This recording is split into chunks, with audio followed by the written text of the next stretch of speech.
just beaten one of the best sides in the world. How are you feeling right now?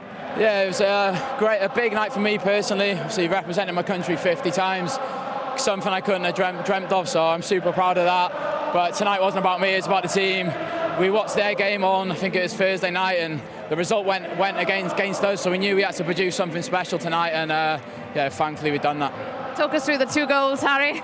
I think the first one's all down to Brooksy. I think that ball in behind, I just made the run, and you know when the quality that he's got, that he's going to find you, and thankfully I managed to get enough lift on it to get it over the keeper.